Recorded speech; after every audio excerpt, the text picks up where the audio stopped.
अस्सलाम वालेकुम जी, उम्मीद है आप सब ठीक होंगे, खैर खैरियत से होंगे। आज की इस वीडियो में complete details UK visit visa के हवाले से शेयर करने के लिए जा रहा हूँ। मेक श्योर आपने करना है कि इस वीडियो को एटलीस्ट उतना ज़रूर वॉच कर लीजिएगा ताकि आपके माइंड में किसी किस्म का कोई भी क्वेश्चन ना रहे।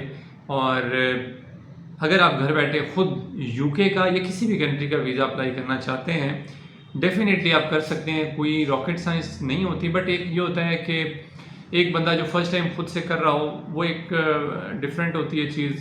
और अगर सपोज कि हम बीइंग अ कंसल्टेंट करते हैं तो वो एक प्रोफेशनलिज्म होती है डेफिनेटली। उसमें डॉक्यूमेंट्स को किस तरह जो है वो रखना है, डॉक्यूमेंट्स को किस तरह प्रिपेयर करना है, मेंटेन करना है, देन अप्लाई करना है, तो दोनों सिनेरियोज में डिफरेंट होती है। बट फिर भी अगर आप खुद करना चाहें तो वीडियो आपके लिए इसलिए बना रहा हूँ ताकि आप जो है वो घर बैठे खुद करना चाहें तो आप खुद भी कर सकते हैं।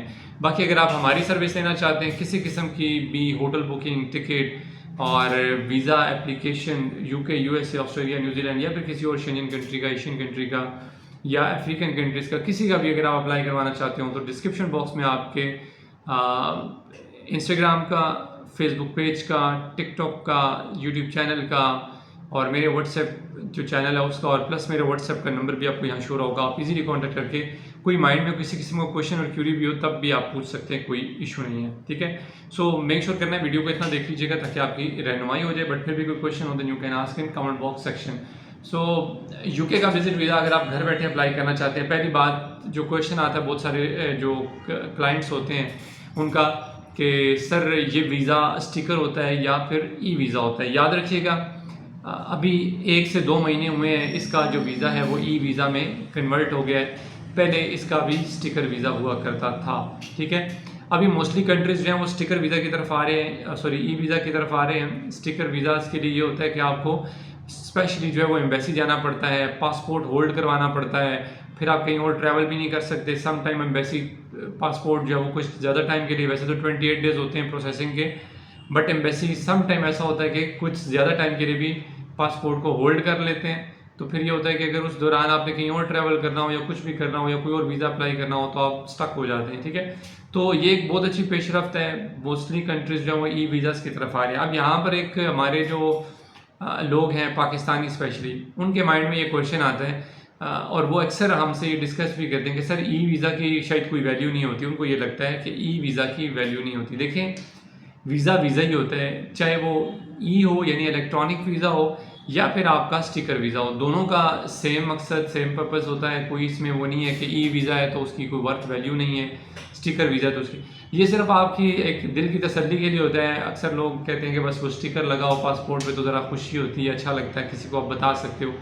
बट ई वीज़ा है तो ई वीज़ा आप किसको दिखाएंगे आप, ठीक है।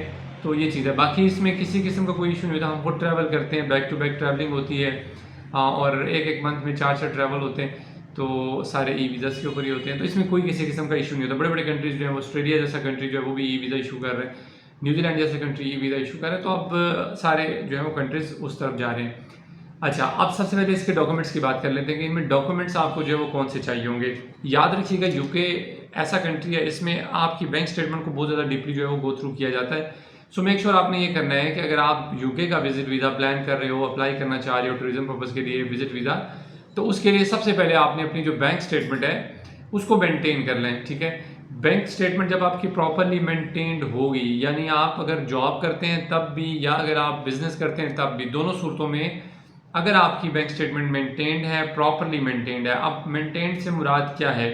मेंटेन्ड से मुराद ये है कि हमारे यहाँ पर नॉर्मली ये होता है कि अगर सपोज मेरा बैंक अकाउंट है, ठीक है, तो मेरे पास कैश में अगर पैसे नहीं हैं या अगर मेरे पास अकाउंट में पैसे नहीं है, कैश में है, तो मैं क्या करूँगा, मैं अपने किसी भाई को, दोस्त यार को 50,000 1 लाख रुपए दूंगा कैश में और मैं कहूँगा कि मेरे अकाउंट में ट्रांसफ़र कर दो, मुझे ज़रूरत है, ठीक है। अब ये वाले जो पैसे हम ट्रांसफ़र करते रहते हैं ना पूरा पूरा महीना, तो ये किसी खाते में नहीं आते। खाते में से मुराद है कि एम्बेसी जो है वो मतलब ये जस्टिफाई नहीं हो पाते। वो ये कहते हैं कि यार ये किधर से पैसे आ रहे हैं आपके अकाउंट में। अब उनको हम कैसे बताएं कि किसी को ज़रूरत थी तो हमने कैश में उसको दे दिए, तो ये जस्टिफाई नहीं होता। आपने प्रॉपरली मेंटेन्ड बैंक स्टेटमेंट, यानी कि अगर आप किसी के पास जॉब कर रहे हैं, महीने का 2-2.5 लाख रुपया, 1.5 लाख जितना भी कमा रहे हैं, वो आपके अकाउंट में महीने के बाद पेमेंट उस कंपनी के थ्रू आती है और फिर आप उसमें से अपने घर की जो एक्सपेंसेस हैं, जिसमें आपकी ग्रोसरी होगी, आपकी जो उसके अलावा बिल्स हो गए, वाटर बिल हो गया, गैस बिल हो गया, इलेक्ट्रिसिटी हो गया, या दीगर जो भी आपके जो है वो एक्सपेंसेस हैं, वो आप फिर उसमें से कुछ करते हैं और कुछ आपकी सेविंग होती है। तो वो प्रॉपरली मेंटेन्ड होती है और एम्बेसी को या वीज़ा ऑफिसर को भी समझ आ रही होती है कि वाकई में एक जेन्युइन जो है ना वो ये एक स्टेटमेंट बनी पड़ी है, ठीक है। तो ये मेक श्योर करना है आपने, ये चीज़ें नहीं करनी कि ऊपर नीचे पैसे पूरे महीने में आ रहे हैं, वो कोई समझ नहीं आ रही कहाँ से आ रहे हैं। क्योंकि यूके का जो वीज़ा है ना, अगर रिफ्यूज होता है तो वो भी आपकी स्टेटमेंट के ऊपर होता है, अगर अप्रूव्ड होता है तो वो भी आपकी स्टेटमेंट के ऊपर होता है। तो मेक श्योर करना है आपने स्टेटमेंट अच्छी सी बना लेनी है। सेम इसी तरह बिजनेस अगर आप करते हैं तो बिजनेस पॉइंट ऑफ व्यू से भी आपकी जो बिजनेस अकाउंट है वो सेपरेट हो, पर्सनल अकाउंट सेपरेट हो। बिजनेस अकाउंट में जो आपकी पेमेंट्स आती हैं, डेफिनेटली बिजनेस अकाउंट में ऊपर नीचे पेमेंट्स आ रही होती हैं, वो सारी आपकी नहीं होती, बिजनेस की होती हैं। जिस तरह अगर हम बिजनेस करते हैं, हमारे कंपनी अकाउंट है, तो कंपनी अकाउंट में जितनी भी पेमेंट्स आती हैं, अगर सपोज कि 1.5 लाख में किसी कंट्री का प्रोसेस हमने किया है, तो 1.5 लाख रुपये पेमेंट आई है, तो 1.5 लाख मेरा तो नहीं है ना, उसमें से उस बंदे की जो वीज़ा की जो फ़ीस है वो हम पे करेंगे, उसी में से उसकी ट्रैवल इंश्योरेंस करेंगे, उसी में से उसके जो कह लें कि टिकट वगैरह है वो करेंगे, उसी में से उसका जो अपॉइंटमेंट है वो लेंगे, बायोमेट्रिक कराएंगे, तो सारी पेमेंट आधी उसमें चली जाएगी। तो वो हमारे पैसे सारे नहीं होते। हमारे पैसे कौन से होंगे? जो हम महीने के बाद अपने बिजनेस अकाउंट से 3-4 लाख रुपए की अमाउंट उठाकर अपने पर्सनल अकाउंट में शेयर करेंगे कि ये मेरा प्रॉफिट है या सेविंग है। अब उस सेविंग में से आपने एक्सपेंसेस करने हैं, अपने जो भी घर के आप एक्सपेंसेस, जैसा मैंने ऑलरेडी पहले आपको बताया है कि ग्रोसरी या बिल्स वगैरह, तो वो आप उसमें से पे करेंगे। आप कुछ आपकी वो होगी सेविंग होगी और कुछ आपकी जो एक्सपेंसेस है वो होंगे। तो यहाँ से एक प्रॉपर जस्टिफाई होता है अकाउंट, एंड देन फिर इसमें वीज़ा लगने के चांसेस आपके मैक्सिमम होते हैं। तो मेक श्योर करें कि जब भी आप वीज़ा अप्लाई करें उसके लिए एक अच्छी सी स्टेटमेंट बना के एंड देन अप्लाई करें, तो फिर चांस बिल्कुल बनता है आपका वीज़ा लगने का। तो ये स्टेटमेंट होगी। बाकी अगर आप बिजनेस करते हैं तो उसमें आपकी जो NTN है, रिटर्न है, और उसके अलावा FBR का सर्टिफिकेट होता है, यानी कि जो रजिस्ट्रेशन होती हैं वो ये चाहिए होती है। उसके अलावा अगर आप चैम्बर का अगर आपके पास कोई मेंबरशिप हो, कार्ड वगैरह हो, तो देन ज़रूर, अदरवाइज़ नहीं है तो इशू नहीं है उसके लिए। फिर नेक्स्ट चलते हैं आगे।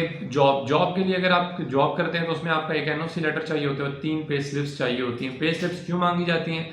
पे स्लिप्स इसलिए मांगी जाती हैं, वहाँ से आपका बैलेंस देखा जाता है कि अगर आपको महीने के बाद पे स्लिप पे लिखा हुआ है 2 लाख रुपए मिलते हैं, 1.5 लाख रुपए मिलते हैं, क्या वो 1.5 लाख 2 लाख उसी टाइम, मतलब ये है कि उसी डेट को आपके अकाउंट में रिफ्लेक्ट भी कर रहा है या नहीं कर रहा? अगर तो रिफ्लेक्ट कर रहा है तो फिर तो ठीक है, अगर रिफ्लेक्ट नहीं कर रहा तो भी स्टेट ऑफ वीज़ा रिफ्यूज है।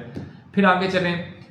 बाकी आपका जो FRC है वो चाहिए होता है, आपका जो बेसिक डॉक्यूमेंट्स है जिसमें आपकी पासपोर्ट की कॉपी, ID कार्ड की कॉपी और वाइट बैकग्राउंड की पिक्चर, जस्ट ये डॉक्यूमेंट चाहिए होते हैं। देन आप वीज़ा यूके का और दीगर कंट्रीज़ का भी अप्लाई कर सकते हैं। अब इसके बाद आगे चलते हैं तो एडिशनल डॉक्यूमेंट्स भी कुछ होते हैं। अगर आपके पास कोई एडिशनल डॉक्यूमेंट्स हों तो ज़रूर साथ में अटैच करें, और अगर आपके पास एडिशनल डॉक्यूमेंट्स नहीं है तो इशू नहीं है, बेसिक रिक्वायरमेंट नहीं होती, बट अगर हों तो ये कह लें कि होम टाइज होती हैं, स्ट्रॉन्ग होती हैं, देन वीज़ा लगने के चांसेस और ज़्यादा होते हैं। अब एडिशनल डॉक्यूमेंट्स कौन से होते हैं? इसमें आपका कोई आपके नाम पे गाड़ियाँ हैं या गाड़ी है तो उसका कार्ड वगैरह होगा, आपके पास स्मार्ट कार्ड होगा या उसकी रजिस्ट्रेशन होगी, तो वो साथ में अटैच करें। उसकी वैल्यू जो है वो अपने कवर लेटर पे मेंशन करें।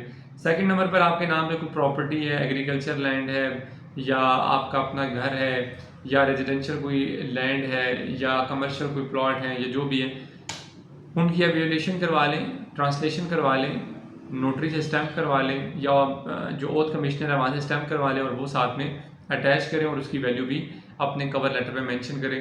तो ये एडिशनल डॉक्यूमेंट्स होते हैं, बट स्ट्रॉन्ग टाइज होती हैं होम कंट्री के साथ, और इसमें ये होता है कि वीज़ा लगने के चांसेस और ज़्यादा होते हैं। मतलब ये कि इनको स्किप नहीं करना, अगर आपके पास है तो ज़रूर अटैच करें।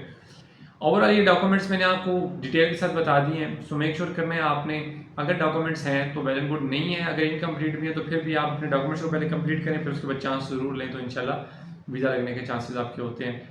फिर उसके बाद नेक्स्ट क्वेश्चन आता है कि आपका जो वीज़ा है यूके का वो कितने टाइम का मिलता है। तो फर्स्ट टाइम पे ही यूके का मल्टीपल एंट्री वीज़ा मिलता है 6 मंथ का, ठीक है। अच्छा, ये भी एम्बेसी के ऊपर डिपेंड करता है, कभी कभी 6 मंथ का वीज़ा तो मिलता है बट वो मल्टीपल एंट्री नहीं भी होता। वैसे नॉर्मली 99% मल्टीपल एंट्री देते हैं, बट एम्बेसी कभी कभी सिंगल एंट्री भी दे सकती है। तो ये एम्बेसी के अपने हाथ पे होता है, हम कुछ नहीं कह सकते उसमें, बट ये है कि 6 मंथ का मोस्टली मल्टीपल एंट्री वीज़ा मिलता है, और एक बहुत अच्छा जो है वो ये कह लें कि हो जाता है आपके पास अगर मल्टीपल एंट्री वीज़ा आ जाए तो, ठीक है। फिर उसके बाद अब ये आपका जो वीज़ा का मैंने वो बता दिया है कि कितने टाइम का ड्यूरेशन का होता है, वो भी शेयर कर दिया। नेक्स्ट है इसका प्रोसेसिंग टाइम कितना होता है। अगर देखिए हम अगर प्रोसेस किसी का भी कंट्री का मतलब आपका यूके का वीज़ा अप्लाई करते हैं, प्रोसेस करते हैं, तो हम जो सबमिशन करानी होती है ना, विद इन 5 डेज हम प्रोसेसिंग करते हैं और डॉक्यूमेंट्स कंप्लीट करके सबमिशन करवा देते हैं। फिर उसके बाद बायोमेट्रिक लेटर आपसे शेयर कर देते हैं, आप जाके बायोमेट्रिक दे देते हैं। बट अगर आप अपने ऑन पे खुद करते हैं तो आप पे डिपेंड करते हैं कितने दिन में आप application, cover letter, hotel booking, ticket, travel plan, ये सारे डॉक्यूमेंट्स रेडी करते हैं, अपलोड करते हैं, सबमिट करते हैं। ये आप पे डिपेंड करता है। एम्बेसी जो टाइम लेती है वो नॉर्मली 28 डेज़ का ही होता है। 28 डेज़ के अंदर डिसीजन आ जाता है। बट सम टाइम ये होता है कि वॉल्यूम एप्लीकेशंस का अगर ज़्यादा हो तो उसमें टाइम थोड़ा सा ज़्यादा भी लिया जा सकता है एम्बेसी की तरफ से, तो उसमें कुछ कहा नहीं जा सकता। बट नॉर्मली 28 डेज़ के अंदर डिसीजन आ जाता है। तो ये कंप्लीट डिटेल्स मैंने आपसे शेयर कर दी हैं, डिसीजन के हवाले से, वीज़ा ड्यूरेशन के हवाले से, डॉक्यूमेंटेशन के हवाले से, ईच एंड एवरीथिंग आपसे शेयर कर दिया। इंशाल्लाह एक नेक्स्ट वीडियो भी बनाऊंगा। वैसे आप कमेंट्स में बताइएगा अगर आप किसी कंट्री का चाहते हैं कि सर इस कंट्री की इन्फॉर्मेशन हमें प्रोवाइड करें। ऑलरेडी मैंने काफ़ी सारी वीडियोस अपलोड की हैं, तो अगर आप मेंशन करेंगे कि इस कंट्री की वीडियो अपलोड करें या डॉक्यूमेंट्स के हवाले से या फिर ऑनलाइन एप्लीकेशन के हवाले से अपलोड करें, तो मैं इंशाल्लाह उस पर भी ऑनलाइन एप्लीकेशन के हवाले से भी वीडियो जो अपलोड कर दूँगा। बाकी यूके की भी इंशाल्लाह नेक्स्ट अपकमिंग जो वीडियो है मैं अपलोड करूँगा, जिसमें आपको एप्लीकेशन जो है वो बताऊँगा कंप्लीट डिटेल के साथ कि आप अपनी एप्लीकेशन अगर करते हैं यूके की तो वो कैसे आप कर सकते हैं, अकाउंट कैसे बना सकते हैं, साइन इन कैसे करेंगे और पूरी एप्लीकेशन कैसे कंप्लीट करके सबमिशन करवाएंगे। तो ये कंप्लीट डिटेल्स मैंने आपसे शेयर कर दी हैं। बट फिर भी किसी किस्म का कोई क्वेश्चन, क्यूरी हो तो then you can ask in comment box section. Next video तक अपना बहुत सारा ख्याल रखिएगा, दुआ में याद रखिएगा। अल्लाह हाफिज़।